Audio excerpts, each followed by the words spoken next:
David Perdue.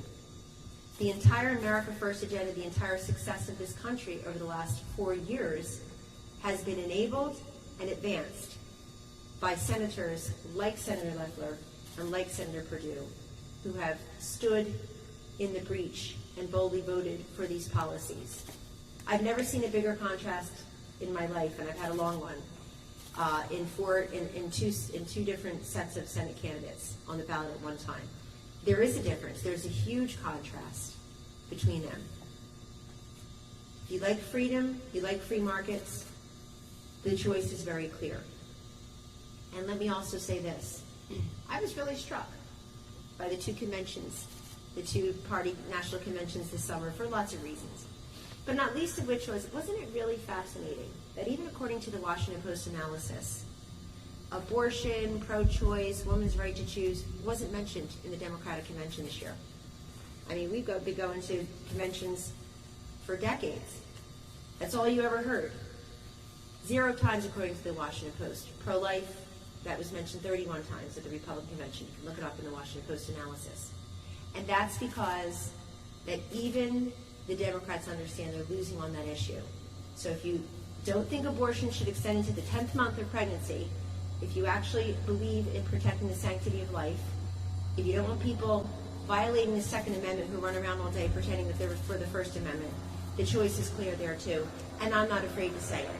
I think it's really remarkable that you didn't hear Hillary Clinton and Bill Clinton and Michelle Obama and Barack Obama and Jill Biden and Joe Biden and Kamala Harris and the rest of them talk about what has been their signature issue, abortion. Isn't that fascinating? So Georgia, don't be fooled.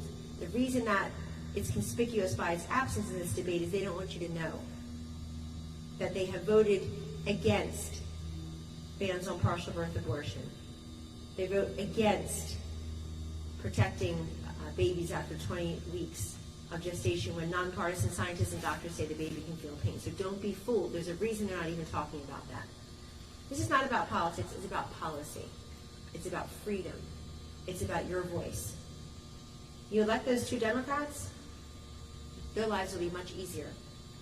Your lives, Georgia, will be much harder. And you don't deserve that. You deserve the freedom and the choice. So lift up your voices, get out and vote. Call people who hate politics, call people who you haven't talked about politics in a long time. Get them to the polls tomorrow. Volunteer to drive people and provide information. Many times people don't vote because it's confusing. There should be no confusion. Everybody should be voting who want to vote. It is your constitutional right, it is your franchise, and it is your civic duty to participate. Your leaders are your representatives in Washington.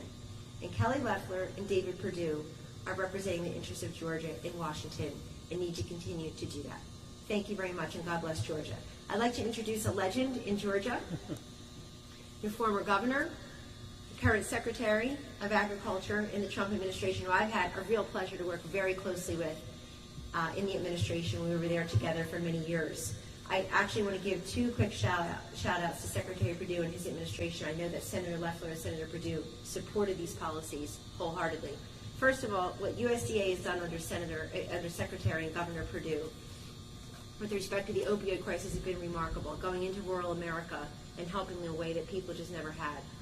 They set up and stood up many different pieces of infrastructure that allow people to get the relief they need. And secondly, never got enough coverage. And I know the senators supported this wholeheartedly.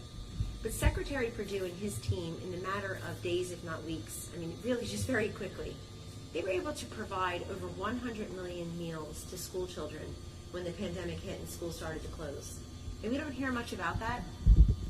I don't talk about biased coverage a lot, but I do talk about incomplete coverage, and that would be on my list. Over 100 million school children across this country got their meals provided because the USDA stood up and said, they're not going to be in school. That's where they get a hot lunch and some of them a hot breakfast. And I personally want to thank him and thank Senator Loeffler and thank Senator Perdue and others who put no politics in that whatsoever and didn't hesitate to make sure that that got done. It's incredibly important because it shows, just as when you're supporting veterans and the military and law enforcement and the middle class and small business owners and our school children, that you don't hesitate. It's why you're there. It's why you love public service. It's why we compete in public service. The biggest stories the moment they happen from around the globe. Subscribe to Bloomberg Quick Take now for insight in an instant.